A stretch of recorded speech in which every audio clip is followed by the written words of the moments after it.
이 집에서 나가.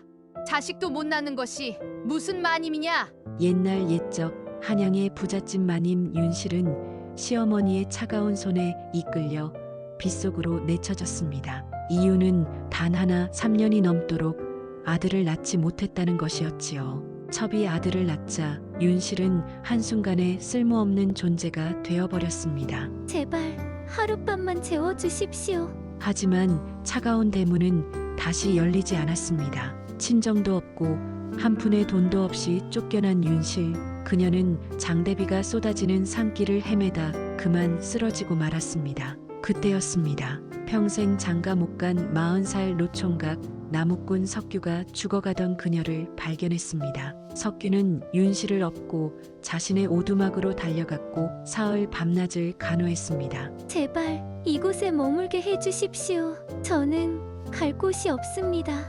과연 윤실의 운명은 어떻게 될까요? 달밤야담 이야기 시작합니다. 어디에서 듣고 계신지 댓글로 알려주세요. 옛날 옛적 조선 중기 한양에서 그리 멀지 않은 곳에 깊은 산골 마을이 하나 있었습니다. 그 마을 뒤편 산속 깊은 곳에는 홀로 사는 나무꾼 석규가 살고 있었지요. 석규는 마흔을 바라보는 나이였지만 아직 장가를 들지 못한 노총각이었습니다. 일찍 부모를 여의고 어린 동생들을 키우느라 홍기를 놓쳤고 동생들이 모두 출가한 뒤에는 이미 나이가 많아 혼처를 구하기 어려웠기 때문이지요. 하지만 석규는 그런 처지를 한탄하지 않았습니다. 매일 산에 올라 나무를 하고 저녁이면 오두막으로 돌아와 소박한 저녁을 지어 먹으며 평화롭게 살아가고 있었습니다. 석규의 성품은 너무도 순박하여 산짐승들조차 그를 무서워하지 않았고 마을 사람들은 그를 믿음직한 사람으로 여겼습니다. 그의 오두막은 비록 작고 초라했지만 언제나 깨끗하게 정돈되어 있었고 마당에는 손수 가꾼 채소들이 자라고 있었습니다. 그런데 이 이야기에 또 다른 주인공이 있었으니 바로 윤실이라는 여인이었습니다. 윤실은 25살의 젊은 나이로 본래 가난한 선비의 딸로 태어났습니다. 하지만 타고난 아름다움과 단정한 품행 덕분에 한양의 부유한 상인 집안으로 시집을 갔지요. 윤실의 남편은 비록 양반은 아니었지만 재산이 넉넉한 상인이었고 시댁은 한양에서도 손꼽히는 부자였습니다. 처음 몇 해는 윤실도 행복했습니다. 남편은 그녀를 아꼈고 시아버지도 착한 며느리를 귀여워했지요. 하지만 문제는 시어머니였습니다. 시어머니는 윤실이 시집 온 지 3년이 지나도록 아들을 낳지 못하자 그녀를 구박하기 시작했습니다. 온갖 굿을 시켜 귀신을 쫓고 약을 다려 먹였으며 윤실을 마치 종처럼 부려먹었습니다. 윤실은 참고 견뎠지만 시어머니의 구박은 날로 심해졌습니다. 그러던 어느 날 시어머니는 아들에게 첩을 들이라고 강요했습니다. 윤실의 남편은 처음에는 거절했지만 어머니의 성화에 못 이겨 결국 젊은 기생을 첩으로 들였습니다. 그리고 그 첩이 시집 온 지 1년 만에 아들을 낳았습니다.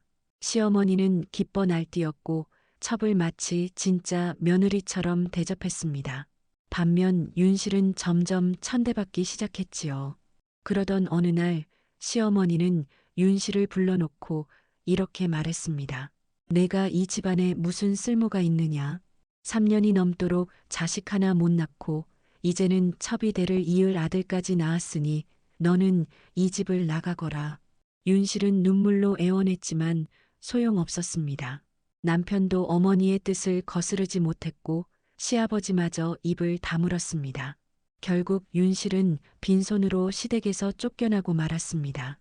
친정은 이미 부모님이 돌아가셔서 갈 곳도 없었습니다. 윤실은 막막한 심정으로 한양을 벗어나 산길을 걷기 시작했습니다. 그날따라 하늘도 윤실의 처지를 슬퍼하는 듯 먹구름이 몰려들더니 곧 빗방울이 떨어지기 시작했습니다. 처음에는 보슬비였지만 곧 억수 같은 폭우로 변했지요. 윤실은 갈 곳도 없이 산길을 헤매며 걸었습니다. 비에 젖어 옷은 무거워지고 신발은 진흙투성이가 되었습니다. 천둥 소리가 산을 뒤흔들고 번개가 하늘을 갈랐습니다. 윤실은 점점 기력을 잃어갔습니다. 배는 고프고 몸은 차가워지고 정신은 흐릿해졌습니다. 그녀는 문득 이대로 죽는 것도 나쁘지 않겠다는 생각이 들었습니다. 시댁의 구박을 받으며 사는 것보다는 차라리 이 산속에서 조용히 생을 마감하는 것이 나을지도 모른다고 생각했지요. 그렇게 생각하자 윤실의 다리에 힘이 쭉 빠졌습니다. 그녀는 그대로 길바닥에 주저앉았고 이내 의식을 잃고 말았습니다. 한편 석규는 이런 날씨에도 혹시 길을 잃은 사람이 있을까? 걱정되어 도롱이를 걸치고 등잔불을 들고 밖으로 나섰습니다. 빗줄기는 마치 하늘이 갈라진 듯 거세게 쏟아지고 있었습니다. 석규는 등잔불을 바람막이로 가리며 조심스럽게 산길을 따라 내려갔습니다. 한 발 한 발 조심스럽게 걸으며 주변을 살피던 석규는 문득 길 한쪽에 무언가 쓰러져 있는 것을 발견했습니다. 처음에는 쓰러진 나뭇가지인 줄 알았는데 가까이 다가가 보니 사람이었습니다. 아니, 더 정확히 말하자면 여인이었지요. 석규는 깜짝 놀라 등잔불을 가까이 가져갔습니다. 젖은 머리카락이 얼굴을 덮고 있었고 온몸이 흠뻑 젖어 있었습니다.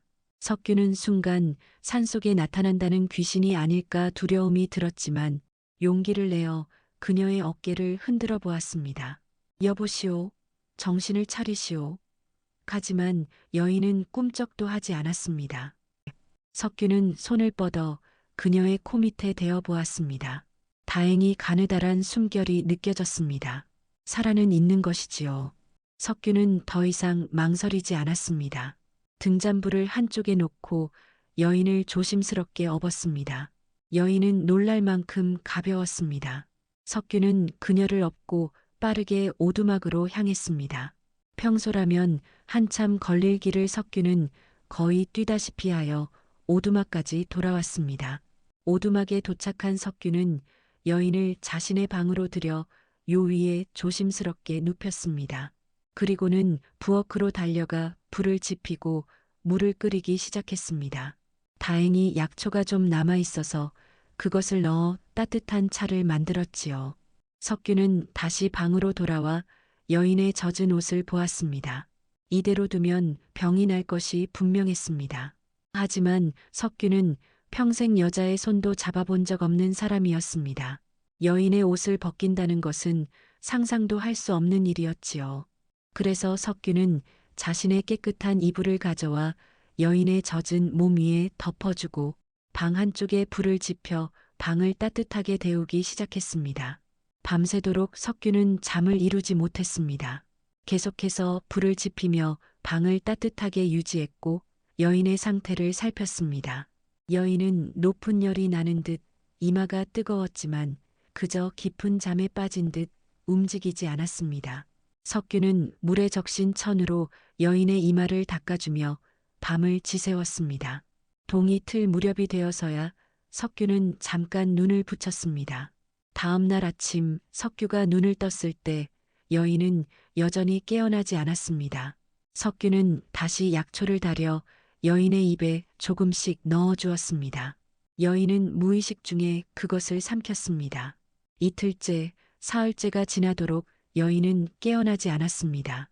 석규는 초조한 마음으로 계속해서 여인을 간호했습니다. 약초를 다려 먹이고 미음을 쑤어 조금씩 먹이고 물수건으로 열을 식혀주었습니다. 석규는 산에 나무를 하러 갈 수도 없었습니다. 혹시라도 여인이 깨어났을 때 아무도 없으면 놀랄까봐 오두막을 떠날 수가 없었던 것이지요. 사흘째 되는 날 저녁 마침내 윤실이 눈을 떴습니다. 윤실은 천천히 눈을 뜨고 주변을 둘러보았습니다. 낯선 천장, 낯선 방, 그리고 옆에 앉아 졸고 있는 낯선 남자가 보였습니다. 윤실은 깜짝 놀라 몸을 일으키려 했지만 기력이 없어 다시 누웠습니다. 그 소리에 석규가 눈을 떴습니다. 아, 정신을 차리셨소이까? 석규는 반가운 마음에 소리쳤습니다. 윤실은 두려운 눈으로 석규를 바라보았습니다. 여기가 어디옵니까? 당신은 누구시옵니까?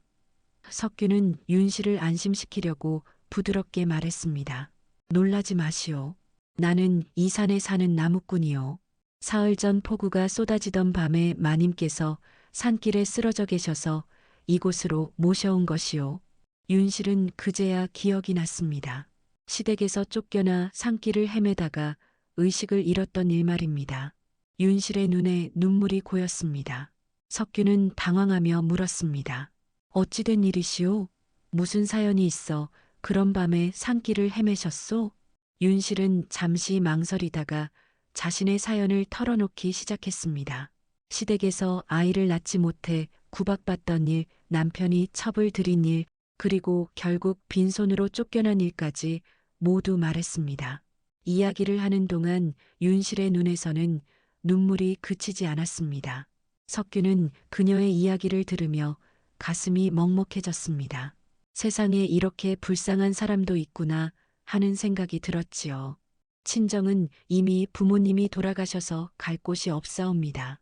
시댁에서는 빈손으로 쫓아냈기에 한 푼의 돈도 없고요. 저는 어디로 가야 할지, 어떻게 살아야 할지 모르겠습니다. 윤실의 목소리는 절망으로 가득했습니다. 석규는 한참을 생각하다가 입을 열었습니다. 마님 괜찮으시다면 이곳에 잠시 머무르시는 것이 어떻겠소? 비록 초라한 오두막이지만 비바람은 막을 수 있소. 나는 혼자 살아왔으니 방 하나를 내어드릴 수 있고 산에서 나는 것들로 먹고 사는 데는 문제가 없을 것이오. 윤실은 놀란 눈으로 석규를 바라보았습니다. 하오나 저는 낯선 여인이옵니다. 어찌 그런 호의를 베푸시는 것이옵니까?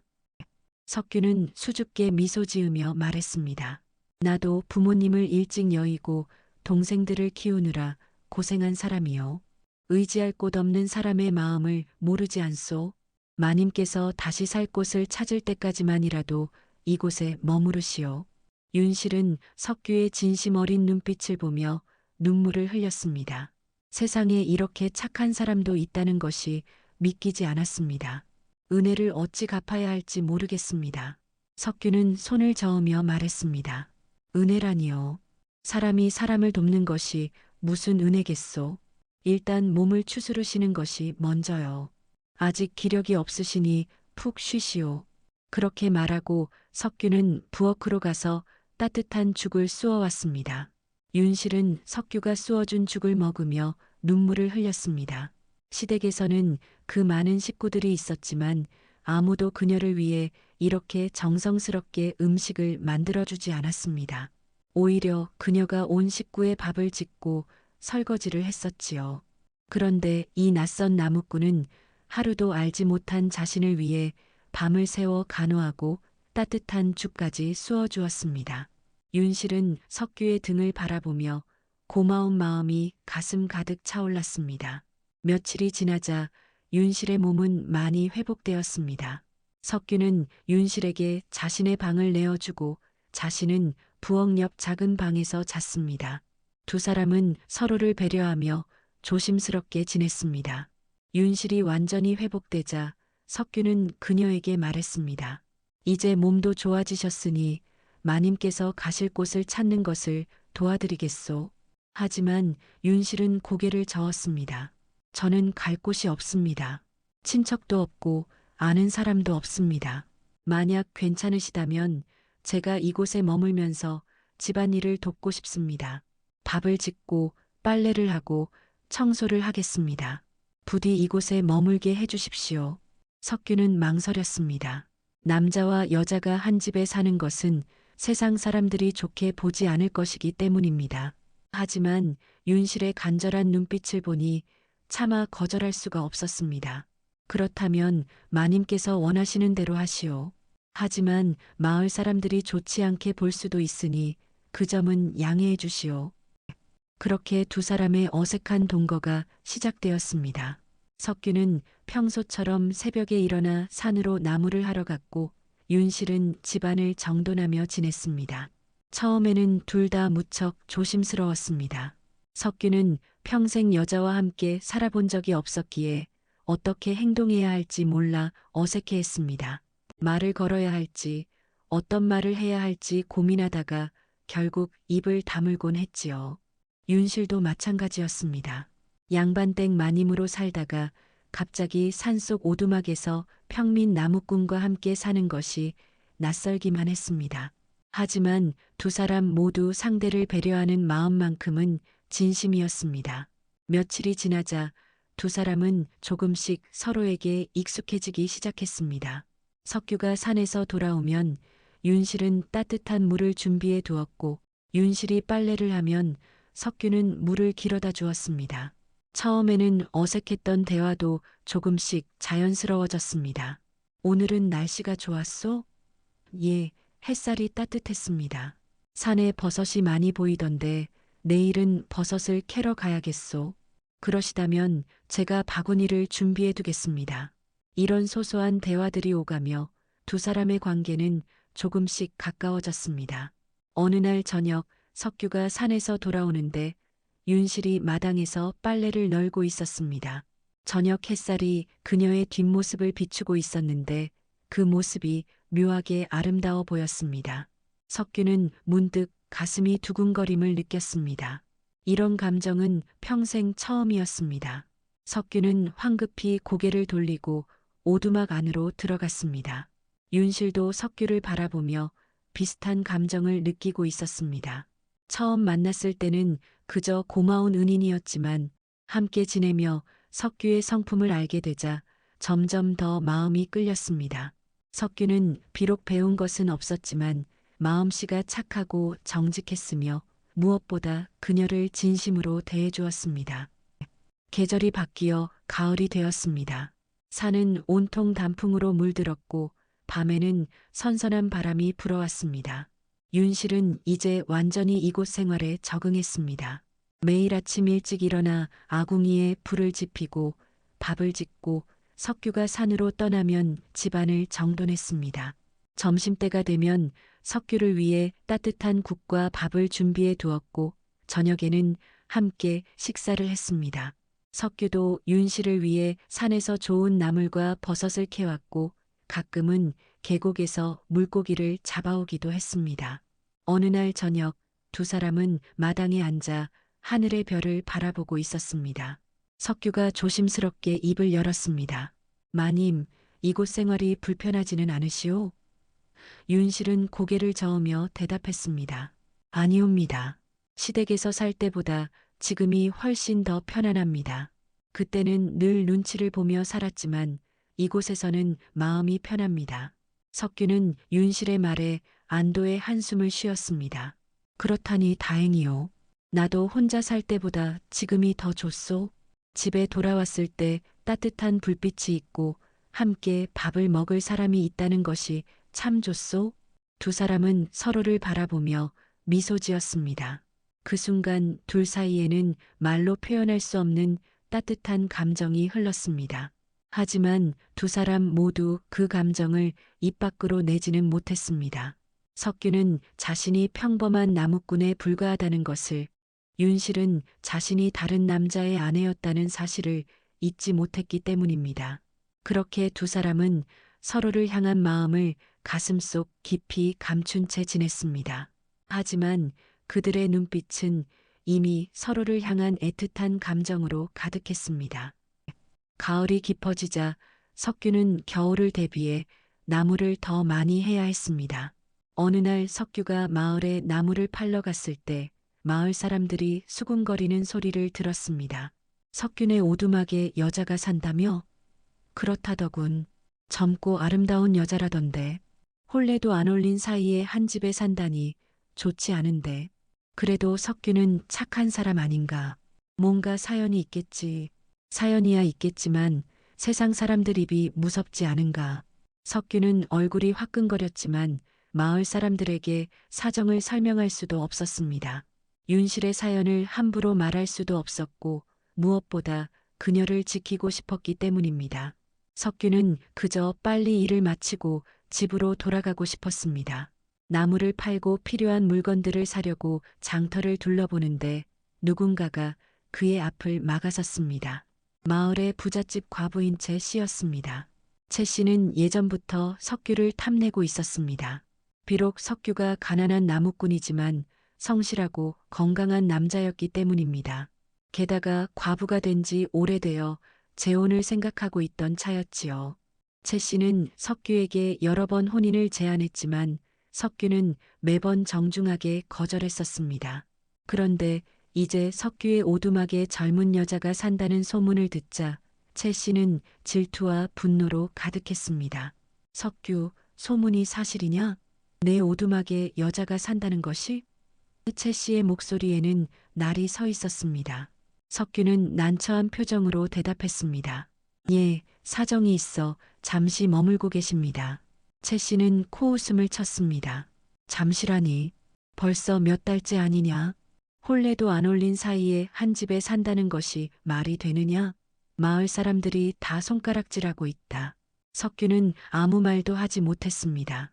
최 씨는 계속해서 말했습니다. 그 여자가 누군지는 모르겠지만 너 같은 사람에게는 어울리지 않는다. 양반댁 마님이었다며? 그런 여자가 어째서 천한 나무꾼과 함께 산다는 것이냐. 분명 무슨 문제가 있을 것이다. 최 씨의 말에는 악의가 담겨 있었습니다. 차라리 나와 혼인하는 것이 어떠냐? 내게는 재산도 있고 너를 편하게 살게 해줄 수 있다. 그 여자는 곧 떠날 것이다. 어차피 너와는 어울리지 않는 사람 아니냐. 석규는 최 씨의 말에 화가 치밀었습니다. 평소에는 순박하고 온화한 석규였지만 윤 씨를 모욕하는 말을 듣자 참을 수가 없었습니다. 석규는 단호한 목소리로 말했습니다. 최 씨, 그 말은 잘못되었소. 그분은 훌륭한 분이요. 신분이 어떻든 과거가 어떻든 그것이 중요한 것이 아니요. 그분은 착하고 정직한 분이며 나는 그분을 지킬 것이요. 최 씨는 놀란 표정을 지었습니다. 평소 온순하던 석규가 이렇게 강하게 나오는 것은 처음이었기 때문입니다. 감사하지만 최 씨의 제안은 받아들일 수 없소. 나에게는 이미 지킬 사람이 있소. 그분은 내게 소중한 사람이고 나는 그분과 함께 살 것이요. 석규의 말에 최 씨는 얼굴이 붉어졌습니다. 화가 나기도 했지만 동시에 창피하기도 했습니다. 주변에 있던 사람들이 모두 이 광경을 지켜보고 있었기 때문입니다. 최 씨는 후회하게 될 것이다라는 말을 남기고 화를 내며 자리를 떠났습니다. 석규는 마음이 무거웠습니다. 이 일로 인해 마을에는 더욱 좋지 않은 소문이 퍼질 것이 분명했습니다. 하지만 석규는 후회하지 않았습니다. 윤 씨를 지키는 것이 옳은 일이라고 생각했기 때문입니다. 석규는 필요한 물건들을 사고 서둘러 집으로 돌아갔습니다. 오두막에 도착했을 때 윤실은 마당에서 빨래를 널고 있었습니다. 석규를 보자 그녀는 밝게 미소 지으며 맞이했습니다. 일찍 오셨네요. 힘들지는 않으셨어요?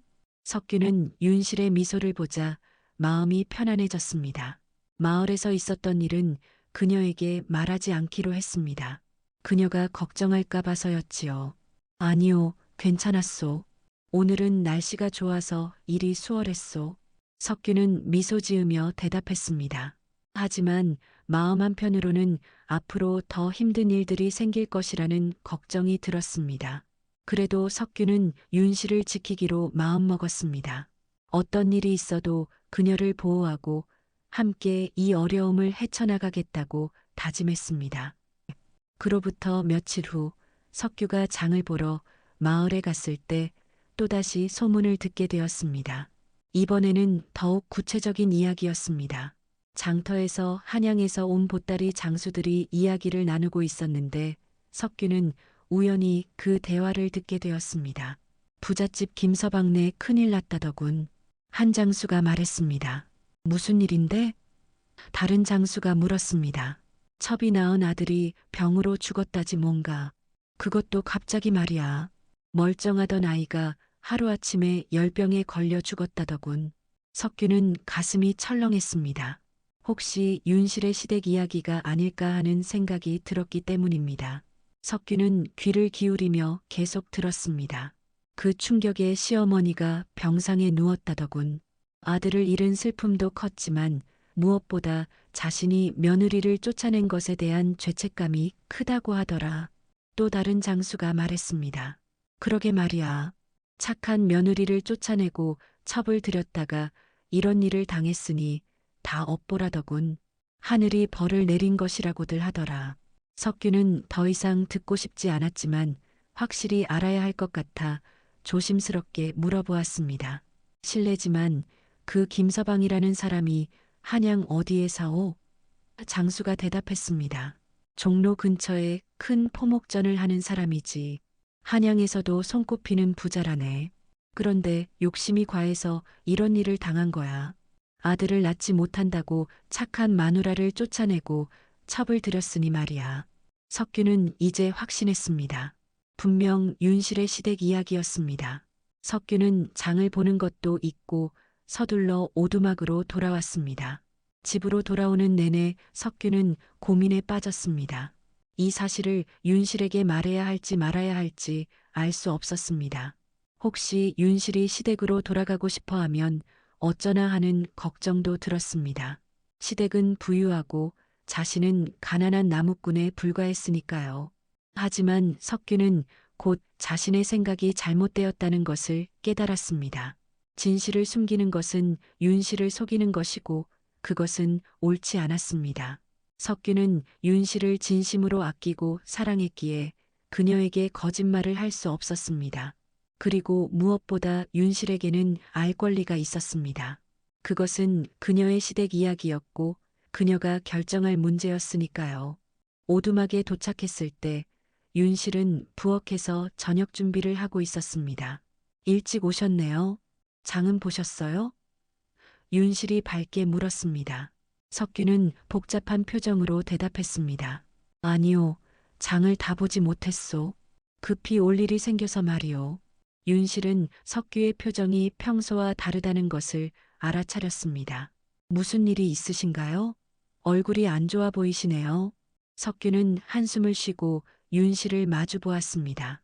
마님, 아니 윤실, 오늘 마을에서 들은 이야기가 있소. 석규는 윤실의 이름을 불렀습니다. 평소에는 마님이라고 불렀지만 이번에는 이름을 부르는 것이 더 진심을 전할 수 있을 것 같았습니다. 윤실은 석규의 진지한 표정에 긴장했습니다. 무슨 이야기인가요? 저녁 식사를 마친 후 석규는 윤실에게 조심스럽게 말했습니다. 윤실, 오늘 마을에서 들은 이야기가 있소. 혹시 마님의 시댁에 관한 소식일 수도 있을 것 같아서 말씀드리오. 윤실은 놀란 표정으로 석규를 바라보았습니다. 석규는 장터에서 들은 이야기를 그대로 전했습니다. 첩이 낳은 아들이 병으로 죽었다는 것, 그 충격으로 시어머니가 병상에 누웠다는 것, 그리고 마을 사람들이 그것을 업보라고 말한다는 것까지 모두 말했습니다. 윤실은 잠시 말없이 앉아 있었습니다. 그녀의 얼굴에는 복잡한 감정이 스쳐 지나갔습니다. 슬픔, 놀라움, 그리고 묘한 해방감까지 말입니다. 석규는 조심스럽게 물었습니다. 윤실, 괜찮소? 혹시 시댁으로 돌아가고 싶으시오? 석규의 목소리에는 두려움이 묻어났습니다. 윤실을 잃을까봐 두려웠던 것입니다. 윤실은 고개를 저었습니다. 아니에요. 시댁으로 돌아가고 싶지 않아요. 그녀의 목소리는 확고했습니다. 그곳은 이미 저에게 낯선 곳이에요. 제가 진정으로 속한 곳은 이곳, 당신 곁입니다. 석규는 윤실의 말에 안도의 한숨을 쉬었습니다. 하지만 윤실의 눈에는 눈물이 맺혀 있었습니다. 하지만 아이가 죽었다니 마음이 아파요. 비록 첩의 아이였지만 죄 없는 아이가 목숨을 잃었으니 슬프지 않을 수 없어요. 그날 밤 윤실은 잠을 이루지 못했습니다. 마음이 너무나 복잡했기 때문입니다. 창밖으로 달빛이 스며들어 방 안을 희미하게 비추고 있었습니다. 윤실은 요 위에 앉아 지난 날들을 떠올렸습니다. 시댁에 처음 시집갔을 때는 모든 것이 좋았습니다. 남편도 자상했고 시아버지도 그녀를 아꼈습니다. 하지만 시어머니는 달랐습니다. 처음부터 윤실을 곱게 보지 않았지요. 양반 가문 출신이라 해도 가난한 선비의 딸이었고 무엇보다 아들을 낳지 못한다는 이유로 점점 더 구박이 심해졌습니다. 윤실은 그때의 고통을 떠올렸습니다. 매일 아침 일찍 일어나 온 집안의 식사를 준비하고 시어머니의 시중을 들고 밤늦게까지 바느질을 하던 날들. 그러면서도 늘 눈치를 보며 조심조심 살아야 했습니다. 작은 실수라도 하면 시어머니의 질책이 쏟아졌고 아들을 낳지 못한다는 말을 귀가 따갑도록 들어야 했습니다. 남편은 처음에는 그녀를 감싸주는 듯 했지만 점점 어머니의 편을 들기 시작했습니다. 그리고 첩이 들어온 날, 윤실은 그날을 잊을 수가 없었습니다. 젊고 예쁜 기생 출신의 첩이 집안에 들어오자 시어머니는 그녀를 마치 진짜 며느리처럼 대했습니다. 반면 윤실은 점점 더 천대받았습니다. 첩의 시중까지 들어야 했고 마치 하녀 취급을 받았습니다. 그리고 마침내 첩이 아들을 낳자 윤실은 집에서 쫓겨났습니다. 그것도 빈손으로 한 푼의 돈도 없이 말이지요. 하지만 이제 돌이켜보니 그것이 오히려 축복이었습니다. 시댁에서 쫓겨나지 않았다면 석규를 만나지 못했을 것입니다. 석규는 윤실에게 진정한 사랑이 무엇인지 가르쳐 주었습니다. 배운 것도 없고 가진 것도 없는 평범한 나무꾼이었지만 그의 마음은 누구보다 따뜻하고 진실했습니다. 그는 윤실을 있는 그대로 받아들여 주었고 그녀를 아끼고 존중해 주었습니다. 시댁에서는 한 번도 느껴보지 못한 감정이었습니다. 윤실은 옆방에서 자고 있을 석규를 떠올렸습니다. 오늘 마을에서 시댁 소식을 듣고 왔을 때 석규의 얼굴에는 두려움이 가득했습니다. 자신이 시댁으로 돌아갈까봐 걱정했던 것입니다. 그 모습을 보며 윤실은 확신했습니다. 석규가 자신을 진심으로 사랑하고 있다는 것을 말입니다. 그것은 소유하려는 사랑이 아니라 상대의 행복을 바라는 진정한 사랑이었습니다. 시어머니는 그토록 자신을 구박했던 사람이었지만 여전히 시댁 식구였습니다.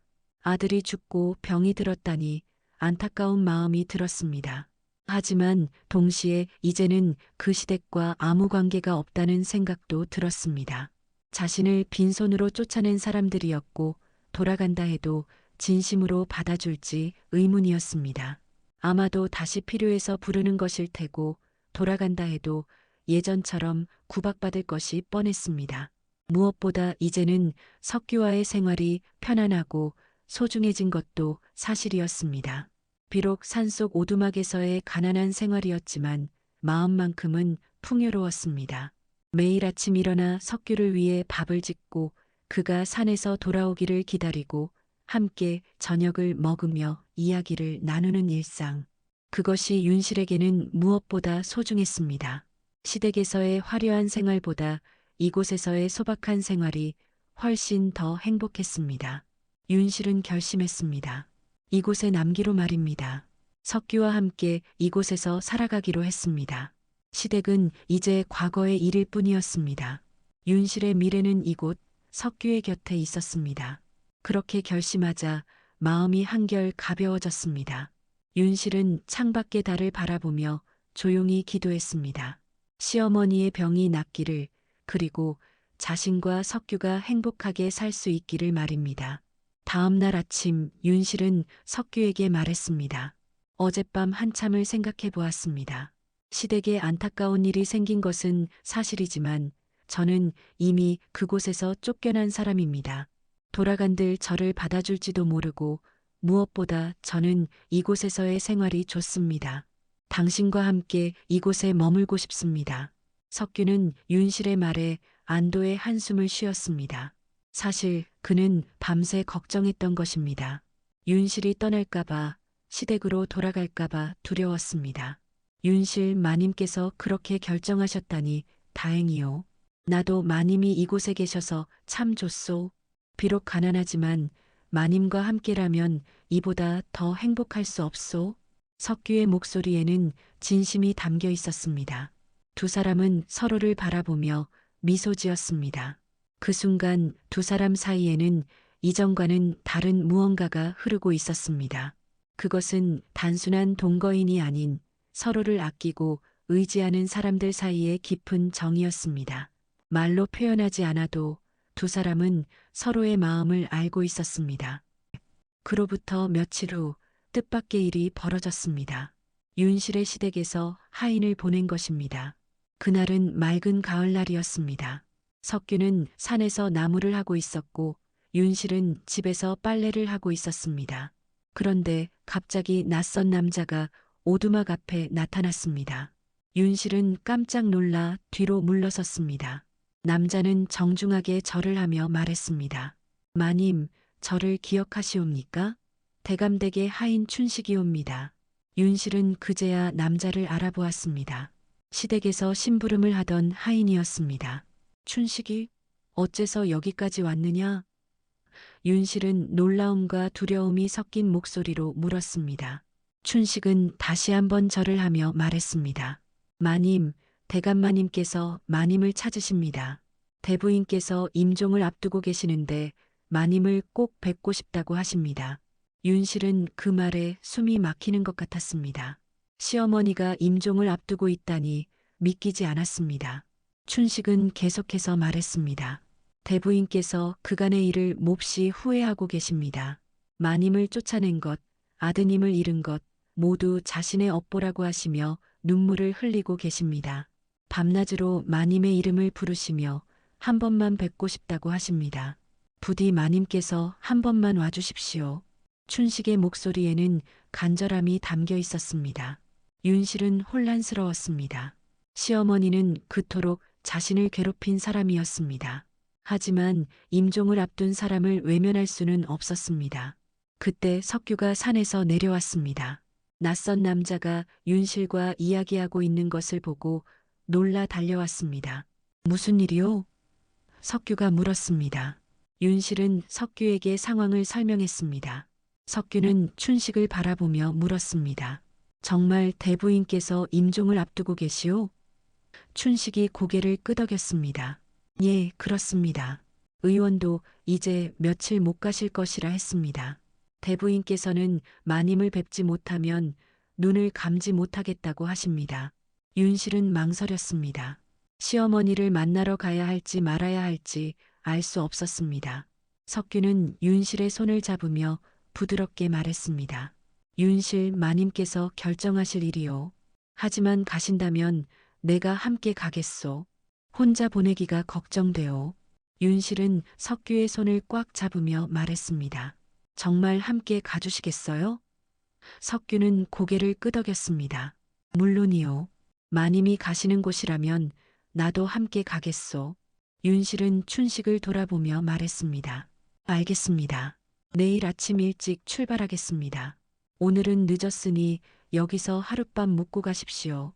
춘식은 고맙다며 절을 했습니다. 석규는 춘식을 위해 마루 한쪽에 자리를 마련해 주었습니다. 그날 밤 윤실은 잠을 이루지 못했습니다. 시댁으로 돌아간다는 것이 두렵기도 하고 석규와 함께 간다는 것이 든든하기도 했습니다. 무엇보다 시어머니를 다시 만난다는 것이 긴장되었습니다. 석규도 잠을 이루지 못하고 있었습니다. 그는 윤실이 걱정되었습니다. 시댁 사람들이 윤실을 다시 데려가려 하면 어쩌나 하는 두려움이 들었습니다.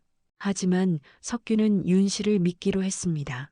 그녀가 자신을 선택해 줄 것이라고, 함께 돌아올 것이라고 믿었습니다.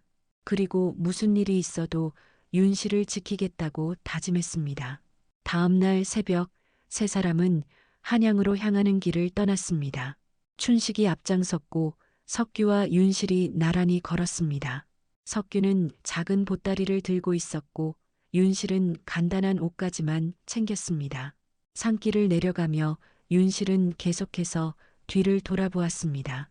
오두막이 점점 멀어지고 자신이 살던 곳이 사라져가는 것을 보며 묘한 감정이 들었습니다.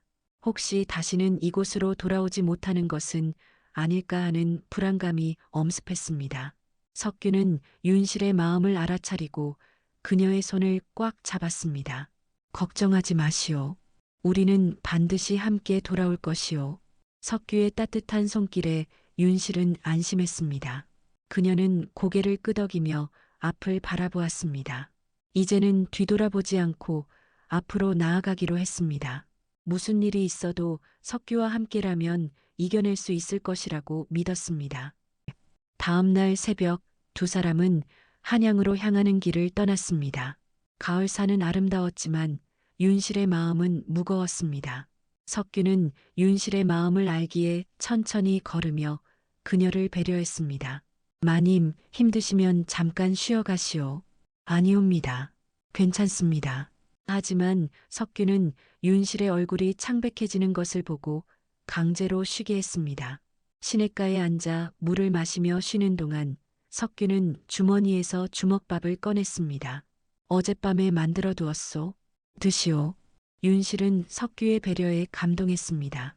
시댁에 있을 때는 아무도 이렇게 자신을 챙겨주지 않았습니다. 오히려 그녀가 모든 사람을 챙겨야 했지요.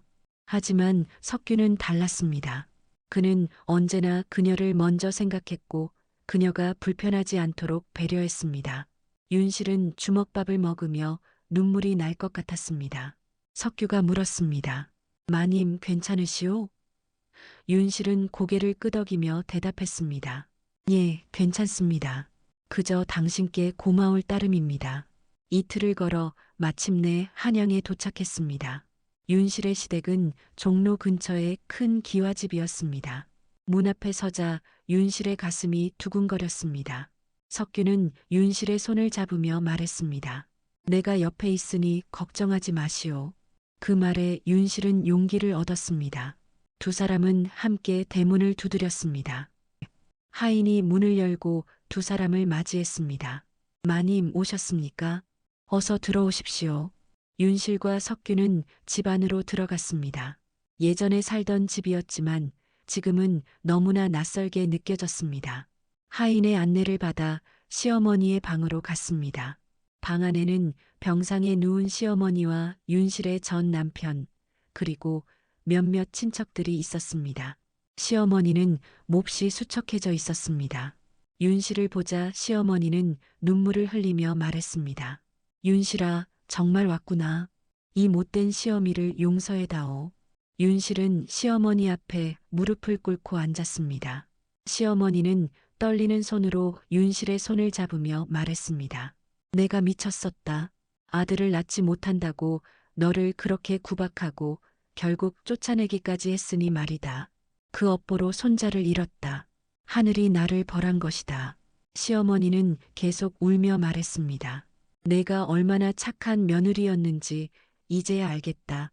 늘 말없이 온 집안일을 도맡아 하고 시부모를 공경하고 남편을 섬겼는데 나는 그런 너를 내쫓았다. 용서해다오, 윤실아.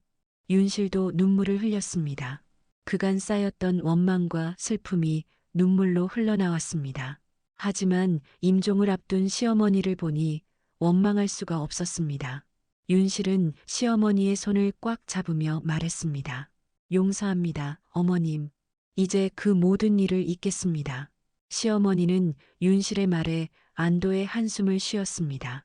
고맙다, 윤실아. 내가 나를 용서해 주니 이제 편히 눈을 감을 수 있겠구나. 그렇게 말하고 시어머니는 며칠 후 조용히 숨을 거두었습니다. 장례를 마친 후 윤실의 전 남편이 그녀를 따로 불렀습니다.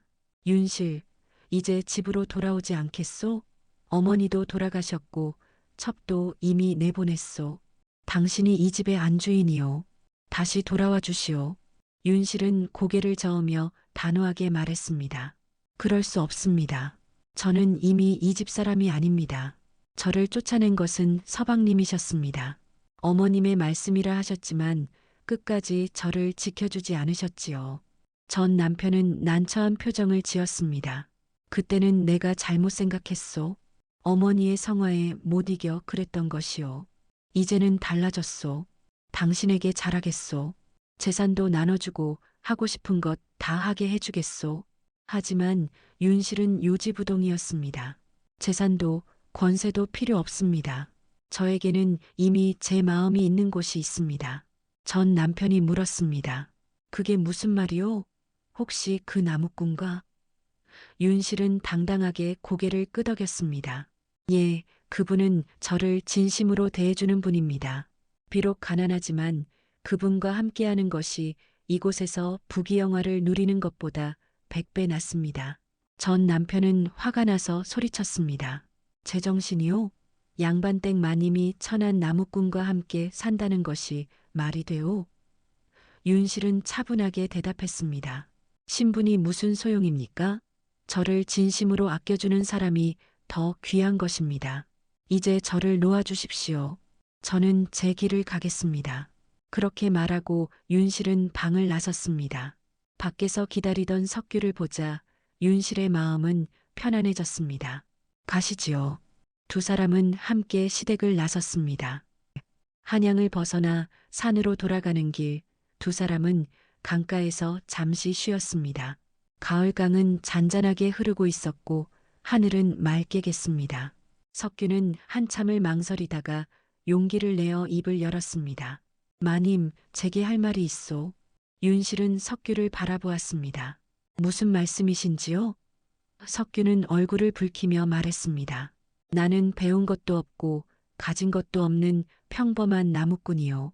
마님께 어울리지 않는다는 것을 잘 알고 있소. 하지만 나는 마님을 진심으로 아끼고 있소. 아니, 사랑하고 있소. 윤실은 놀란 눈으로 석규를 바라보았습니다. 석규는 계속해서 말했습니다. 처음 마님을 산길에서 발견했을 때부터 내 마음은 마님을 향하고 있었소. 함께 지내는 동안 그 마음은 더욱 커졌고 이제는 마님 없는 삶을 상상할 수가 없소. 비록 가진 것은 없지만 평생 마님을 아끼고 사랑하며 살고 싶소. 나와 함께 평생을 살아주시겠소? 석규의 눈에는 진심이 담겨 있었습니다. 윤실은 눈물을 흘리며 대답했습니다. 저도 같은 마음입니다. 저는 시댁에서 부귀영화를 누렸지만 진정으로 행복하지 않았습니다. 하지만 당신과 함께한 시간은 제 인생에서 가장 행복한 시간이었습니다. 가난해도 좋습니다. 당신과 함께라면 어디든 좋습니다. 석규는 윤실의 말에 감격하여 그녀의 손을 꽉 잡았습니다. 고맙소, 마님. 아니, 이제는 마님이 아니라 제 아내라고 불러도 되겠소? 윤실은 미소 지으며 고개를 끄덕였습니다. 예, 이제부터 저는 당신의 아내입니다. 두 사람은 강가에 앉아 오랫동안 이야기를 나누었습니다. 앞으로의 삶에 대한 계획, 함께하고 싶은 일들, 그리고 서로에 대한 마음을 솔직하게 나누었지요. 해가 저물 무렵 두 사람은 손을 잡고 산으로 향했습니다. 그들의 뒷모습은 저녁 햇살을 받아 길게 그림자를 드리웠고 그 모습은 마치 한 폭의 그림 같았습니다. 산으로 돌아온 두 사람은 마을 사람들을 모아놓고 혼례를 올리기로 했습니다. 비록 소박한 혼례였지만 두 사람의 마음만큼은 진실했습니다. 석규는 장에서 간소한 혼례복을 마련했고 윤실은 직접 바느질하여 혼례 때 쓸 이불을 만들었습니다. 혼례날 마을 사람들이 모두 모였습니다. 처음에는 양반댁 마님과 나무꾼의 혼인을 곱지 않게 보던 사람들도 있었지만 두 사람의 진심을 알고는 진심으로 축복해 주었습니다. 부잣집 과부채 심하는 질투 어린 눈으로 바라보았지만 아무 말도 하지 못했습니다. 혼례는 간소하지만 따뜻하게 진행되었습니다. 마을의 어른이 주례를 서주었고 마을 사람들은 음식을 마련해 왔습니다. 석규와 윤실은 서로를 향해 절을 올렸습니다. 그 순간 두 사람의 눈에는 행복한 눈물이 고였습니다. 이제부터 우리는 진정한 부부입니다. 석규의 말에 윤실은 미소 지으며 고개를 끄덕였습니다. 혼례가 끝난 후 마을 사람들은 오두막 마당에서 함께 음식을 나눠 먹으며 축하해 주었습니다. 어떤 이는 두 사람의 사랑 이야기에 감동하여 눈물을 흘리기도 했고 어떤 이는 앞으로의 행복을 빌어주었습니다. 밤이 깊어지자 마을 사람들은 하나둘 집으로 돌아갔습니다. 오두막에는 석규와 윤실만 남았습니다. 두 사람은 마주 앉아 차를 마시며 이야기를 나누었습니다. 당신과 함께할 수 있어서 정말 행복합니다. 윤실의 말에 석규도 고개를 끄덕였습니다. 나도 그러하오. 앞으로 평생 당신을 아끼고 사랑하겠소. 계절이 바뀌고 1년이 흘렀습니다. 봄이 왔고 산에는 꽃이 만발했습니다. 윤실은 석규의 아이를 임신했습니다. 석규는 기뻐하며 윤 씨를 더욱 정성스럽게 돌보았습니다. 무거운 일은 시키지 않았고 산에서 좋은 나물과 과일을 구해왔습니다. 마을 사람들도 윤 씨를 축하해 주었고 필요한 것이 있으면 기꺼이 도와주었습니다. 특히 마을의 할머니들은 윤실에게 아이를 키우는 방법을 알려주었고 임신 중에 조심해야 할 것들을 일러주었습니다. 윤실은 날마다 행복했습니다. 뱃속의 아이가 움직일 때마다 신기하고 기뻤고 석규와 함께 아이의 이름을 지으며 즐거워했습니다. 아들이면 석산이라고 짓는 것이 어떻소? 산에서 만난 인연이니 말이오. 석규의 제안에 윤실은 미소 지으며 고개를 끄덕였습니다. 좋습니다. 그럼 딸이면 산하라고 짓지요. 산에 피는 꽃처럼 아름다운 아이가 되기를 바라며 말입니다. 여름이 되자 윤실의 배는 많이 불러왔습니다. 석규는 윤실이 더위를 먹지 않도록 시원한 그늘을 만들어 주었고 계곡에서 시원한 물을 길어왔습니다. 밤이면 두 사람은 마당에 앉아 별을 바라보며 이야기를 나누었습니다. 당신을 만난 것이 제 인생 최고의 행운입니다. 윤실의 말에 석규는 그녀의 손을 잡으며 말했습니다. 나도 그렇소. 당신이 없었다면 나는 평생 외롭게 살았을 것이오. 이제는 당신도 있고 곧 아이도 태어나니 이보다 더 행복할 수가 없소. 가을이 되어 윤실은 건강한 아들을 낳았습니다. 석규는 감격하여 눈물을 흘렸습니다. 마을 사람들도 모두 모여 축하해 주었습니다. 아이는 건강하게 자랐고 석규와 윤실의 오두막에는 날마다 아이의 웃음소리가 울려 퍼졌습니다. 두 사람은 가난했지만 행복했습니다. 서로를 아끼고 사랑하며 아이를 키우는 일상이 그들에게는 무엇보다 소중했습니다. 이렇게 석규와 윤실은 산속 오두막에서 행복하게 살았습니다. 비록 부귀영화는 없었지만 서로를 진심으로 아끼고 사랑하는 마음이 있었기에 그들의 삶은 풍요로웠습니다. 윤실은 과거 시댁에서의 화려했던 삶을 전혀 그리워하지 않았습니다. 오히려 그때는 진정한 행복이 무엇인지 몰랐다고 생각했지요. 석규와 함께하는 소박한 삶이야말로 진정한 행복이었습니다. 아이가 자라나자 석규는 아이에게 나무를 하는 법을 가르쳤고 윤실은 글과 예절을 가르쳤습니다. 아이는 부모의 사랑을 받으며 건강하고 바르게 자랐습니다. 마을 사람들도 이 가족을 사랑했고 어려울 때면 서로 도왔습니다. 세월이 흘러 석규와 윤실은 나이가 들었지만 그들의 사랑은 변하지 않았습니다. 오히려 세월이 흐를수록 서로에 대한 애틋함은 더욱 깊어졌습니다. 어느 날 저녁 두 사람은 마당에 앉아 석양을 바라보고 있었습니다. 석규가 윤실의 손을 잡으며 말했습니다. 당신과 함께한 세월이 참으로 행복했소. 이보다 더 바랄 것이 없소. 윤실도 석규의 손을 꽉 잡으며 말했습니다. 저도 그렇습니다.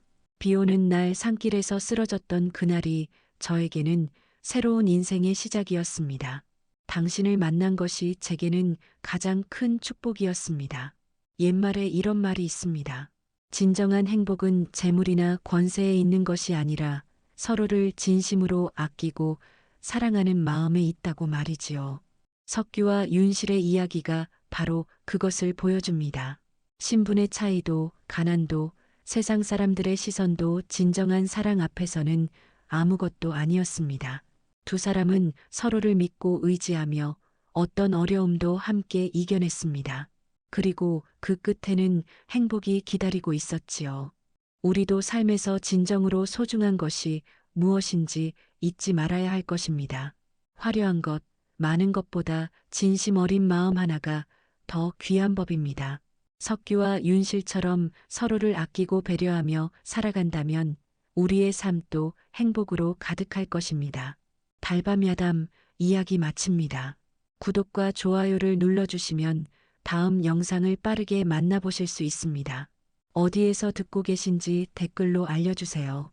감사합니다.